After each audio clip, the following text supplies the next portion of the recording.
Là on voit bien une branche qui a été coupée il y a, je pense, 2-3 ans. La résine vient cicatriser la plaie pour éviter les agressions extérieures. Elle est rebouchée et recouverte à 3/4. Belle récolte de ce matin, il doit y avoir 300 grammes, 400 grammes.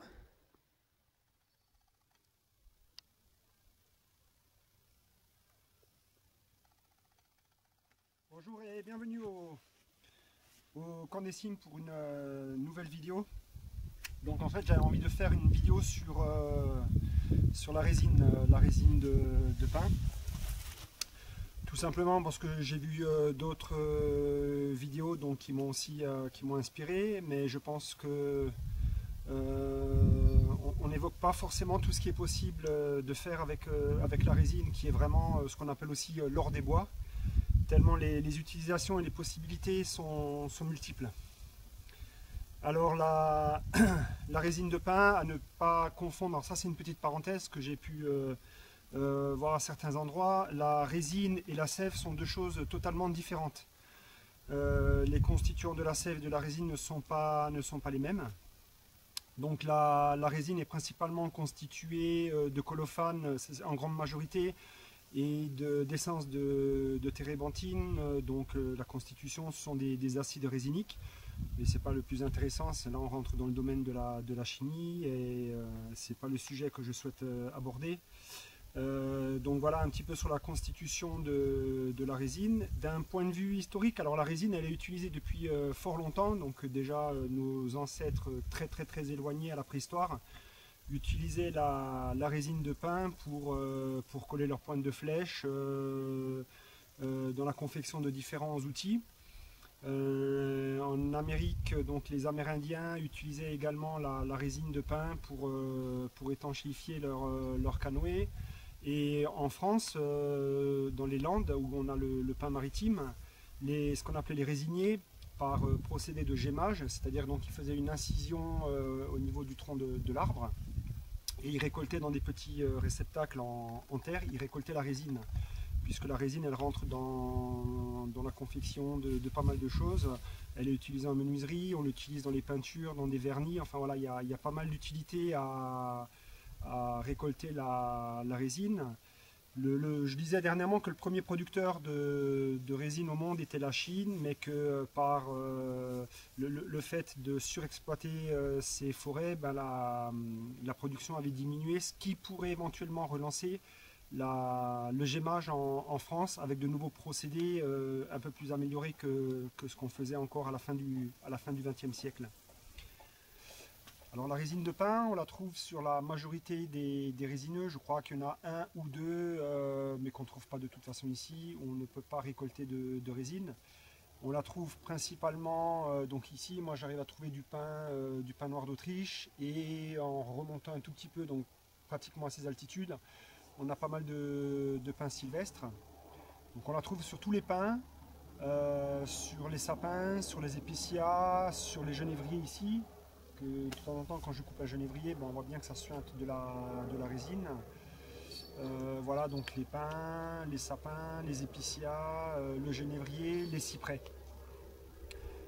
Donc cette résine, je vais vous montrer dans cette vidéo les nombreuses utilités qu'on peut en avoir. Donc c'est une matière première qu'on trouve assez facilement dans nos régions et qui est vraiment intéressante quand on parcourt les bois.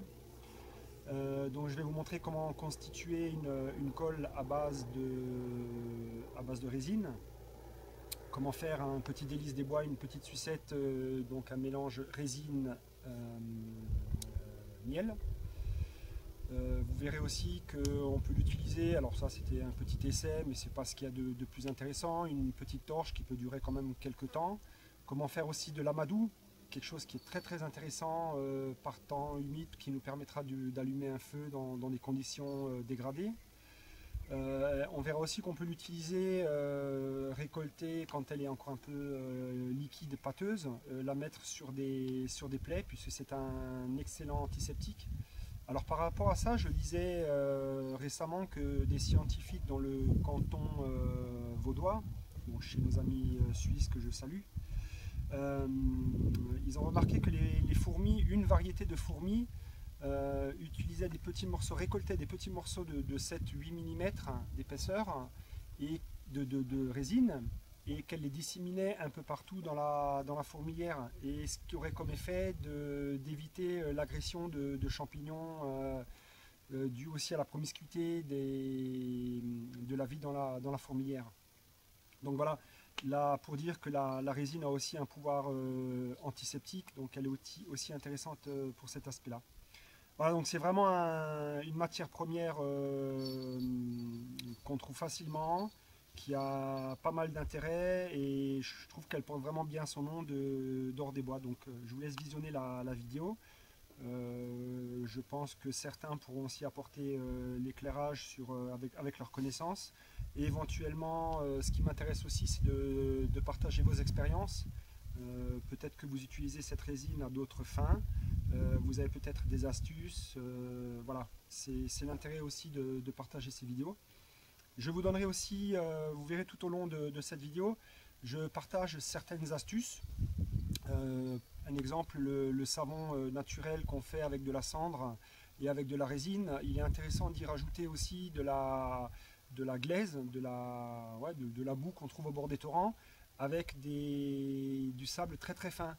Je trouve qu'au niveau du lavage, c'est beaucoup plus efficace que de mettre juste de la cendre et de la résine. Voilà, alors petite mise en garde aussi concernant le travail avec la résine.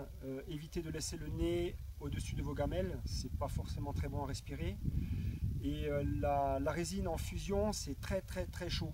Donc sur la peau, voilà, ça peut faire des brûlures assez conséquentes. Donc attention quand on manipule aussi la résine, même si c'est un super produit, mais voilà, il faut quand même prendre quelques précautions. Je crois qu'on a fait le tour de ce magnifique produit. Voilà, ben je vous laisse découvrir mes expérimentations dans la vidéo qui suit. A très bientôt et bye bye.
Un super amadou.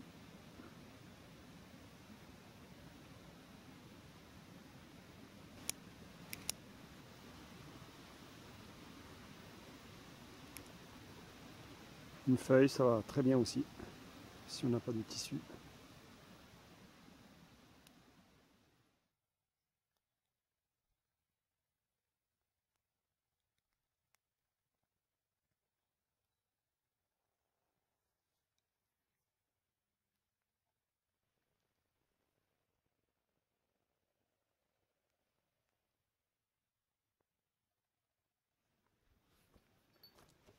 Voilà, après on peut se préparer des petits amadous, comme ça.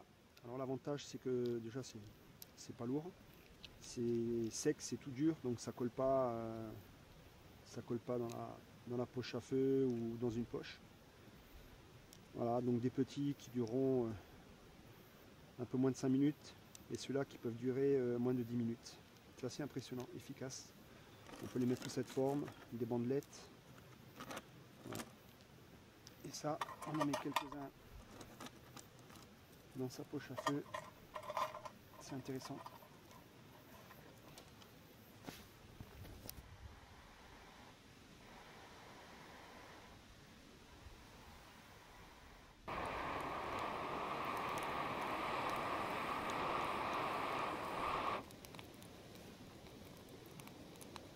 Pour la sucette des bois, il faut prendre il y a pas mal de fumée, il faut prendre de la résine qui est avec le moins d'impureté possible. Voilà, là c'est un morceau qui est relativement propre et on le met à la chauffe.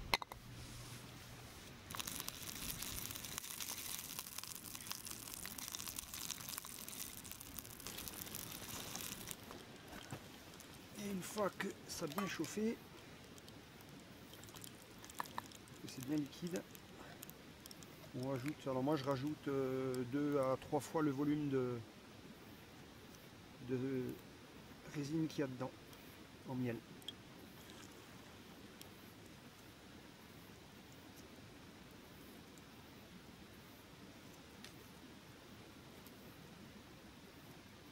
Après c'est une question de goût. On mélange, on mélange. Là le miel est en train de se mélanger avec la résine. Ça chauffe bien, pas trop fort non plus. Ah, c'est bientôt bon. Bien liquide. Alors on va essayer comme ça avec un petit moule. Bon, c'est déjà en train de refroidir un peu.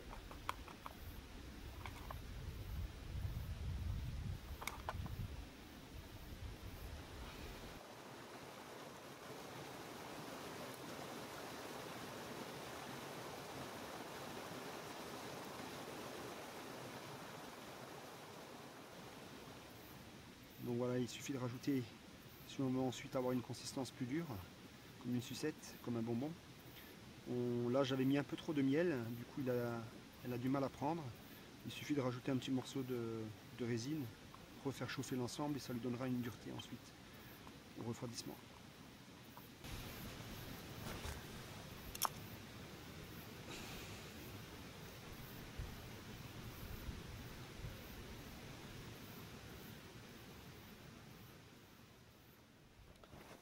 Alors la sucette des bois, ouais, c'est super bon. On sent bien le goût du miel et de la résine. Maintenant il faut un peu éviter de la mâcher parce que la résine ça colle quand même vachement bien aux dents. Mais en tout cas c'est super bon. Un petit délice des bois. Là c'est en train de durcir, mais on peut se faire plaisir un peu avant.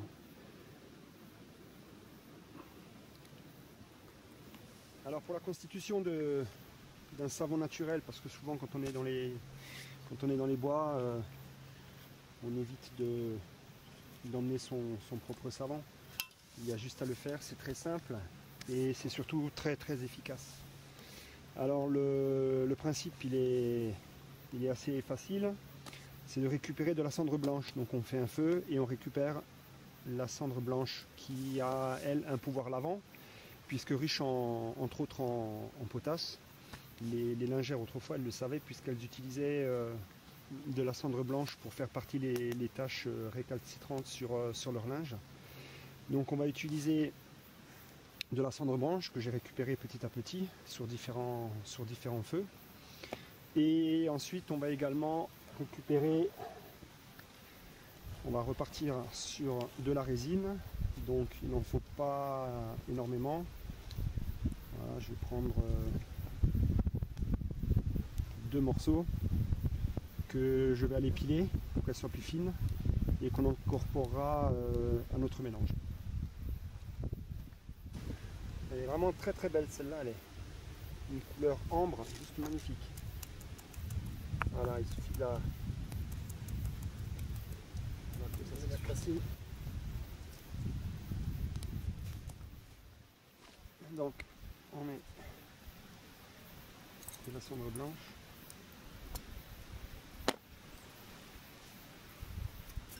Voilà, on a un peu des impuretés, mais ça c'est pas gênant. On va laisser un peu chauffer avec déjà un peu d'eau.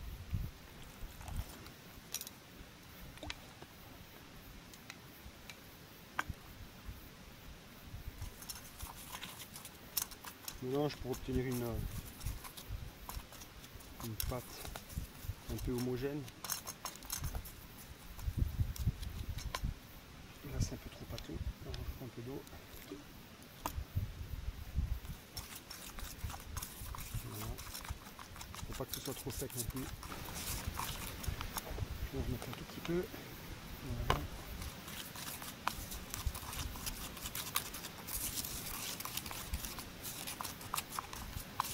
Et là, pour qu'il y ait un effet aussi, un savon, il faut que ce soit aussi antiseptique. Et pour ça, la résine, elle joue un rôle parfait dans ce savon, puisqu'elle a un pouvoir antiseptique. Donc tout ce qui est petite bobologie des... Bah tiens, ça sera l'occasion de les laver les mains. Tout ce qui est bobologie, petite coupure, c'est intéressant. C'est un bon désinfectant. Voilà, là ça commence à chauffer et on vient rajouter la résine qu'on va diluer dans la pâte. L'intérêt aussi de la résine, en plus d'être un antiseptique, c'est que ça parfume les mains. C'est vraiment très très agréable. Alors petite astuce, moi ce que je fais aussi, parce que c'est bien d'avoir aussi quelque chose à l'intérieur de très très fin qui puisse aussi un peu gratter. Donc je rajoute un petit peu de mélange. Donc là il y a un sable très très fin avec un peu de glaise. Donc j'en rajoute un petit peu. Il y a aussi un pouvoir nettoyant, comme on fait pour nettoyer nos casseroles dans les torrents. Donc là c'est un côté un peu râpeux qui va enlever la matière, la saleté sous les mains. Voilà, pour une utilisation immédiate, l'aspect là il est intéressant, hein. C'est comme ça qu'on peut l'utiliser. Moi j'aime bien quand c'est un tout petit peu pâteux, pas trop liquide non plus. Voilà. Allez, on va essayer ça. Là, ben, les mains sont bien crado. Il y a dessus, il y a de la cire qui colle depuis ce matin et aussi du miel. Donc bien que là.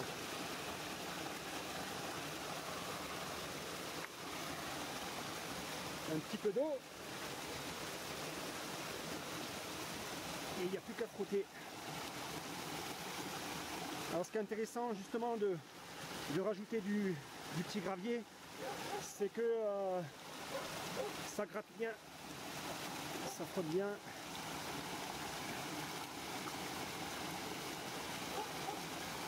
Voilà.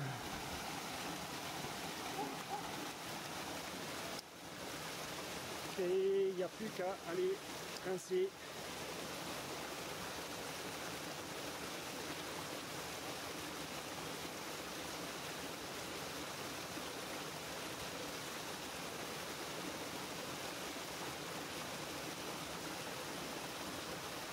Nickel, hop. Il n'y a plus qu'à faire les ongles. Voilà, parfait. Les mains toutes propres.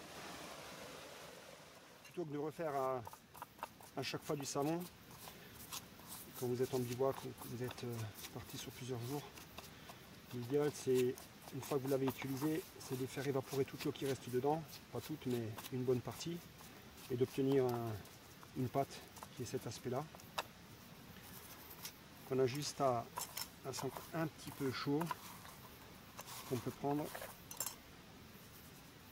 et en faire une boule qui va légèrement durcir tout à l'heure. La boule de savon, donc un mélange résine glaise avec du tout petit sable très très fin et de la cendre blanche. Voilà, ça se conserve comme ça fait une boule assez homogène. On la met dans un petit plastique et on peut la conserver. la réutiliser à souhait.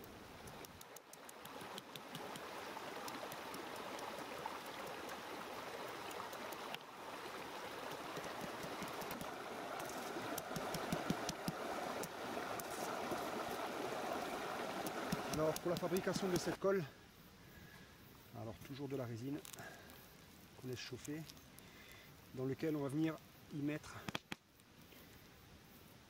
du charbon pilé. Voilà. Alors les proportions, cette colle, j'ai vu qu'elle était aussi utilisée avec de la résine. Alors je pense que la résine a pour effet de donner une certaine souplesse à cette colle.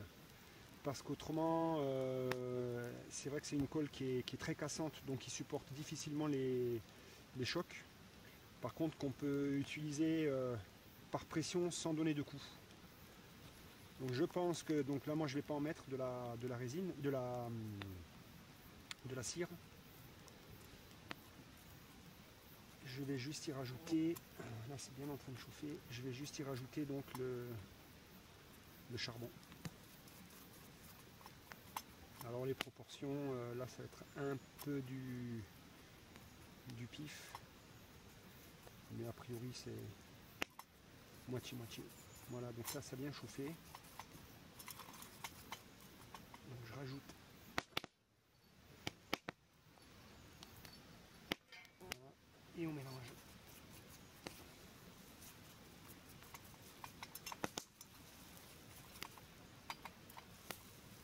Voilà, on laisse bien chauffer et la colle.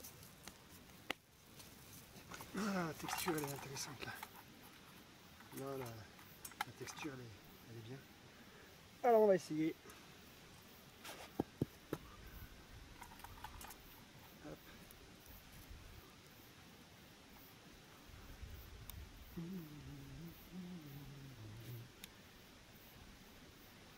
Voilà. Et on va encore faire ça.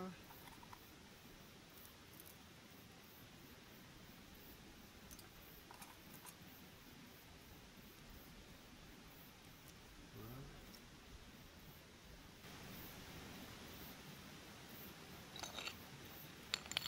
Et un peu de pierre.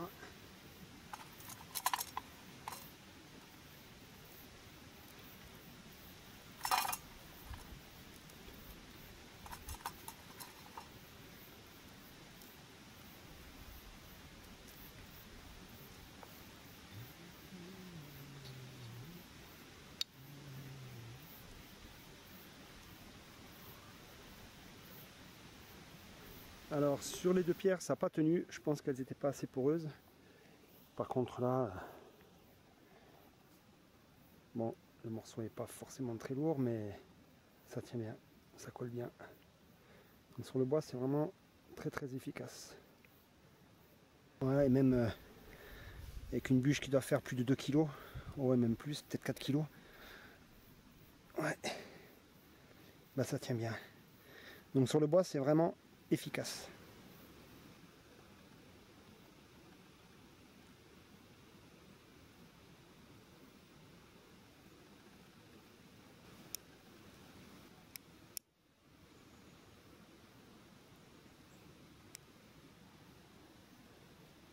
Voilà, on peut aussi faire des torches. Alors soit avec des pommes de pin ou autre chose, mais aussi avec des bandelettes de tissu imbibé de résine. Voilà, donc là on peut se préparer plusieurs pommes de pin imbibées de résine. Et voilà, on arrive à faire des torches.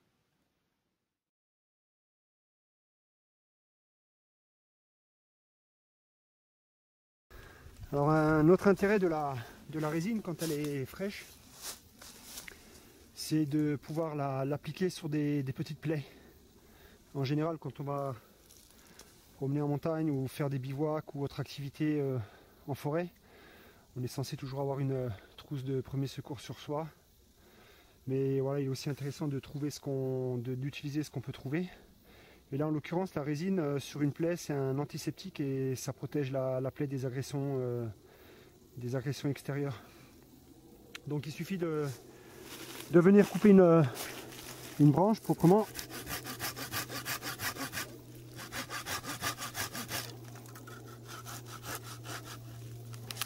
Et de laisser sointer naturellement la résine. C'est un réflexe de l'arbre pour venir protéger et faire cicatriser les plaies et se protéger des agressions extérieures. Très rapidement après avoir coupé la branche, là je pense que ça fait 10 minutes, on voit déjà que la résine est en train de sortir. Donc cette résine à l'état pur, on va pouvoir la poser l'étaler sur une plaie, et donc qui évitera qu'il y ait des agressions extérieures et de protéger la plaie. En plus, c'est un pouvoir antiseptique, donc c'est intéressant à utiliser tel quel. Alors, là je m'étais brûlé. La résine, elle peut avoir un intérêt aussi, donc comme je vous le disais, sur les plaies, il suffit de l'étaler. Pour ça, il faut qu'elle ne soit pas à l'état solide, c'est certain, il faut qu'elle soit un peu pâteuse. Mais ça permet d'utiliser déjà des choses naturelles qu'on trouve et de protéger la plaie. Et comme c'est un bon antiseptique, c'est intéressant de s'en appliquer sur la plaie. Voilà, ça fait une bonne protection et ça colle bien. Ce qui est aussi intéressant avec la résine, c'est qu'on peut éventuellement aussi venir boucher des petits trous. Voilà, réparer cuillère, fissure dans une kuxa. Ça bouge bien. Voilà, et ensuite ça peut se poncer. L'autre utilité de la résine. Et pour le nettoyage de la gamelle, c'est toujours pareil, on la met dans le feu, on laisse brûler les résines, et ensuite il n'y aura plus qu'à les passer un petit coup de sable à l'intérieur.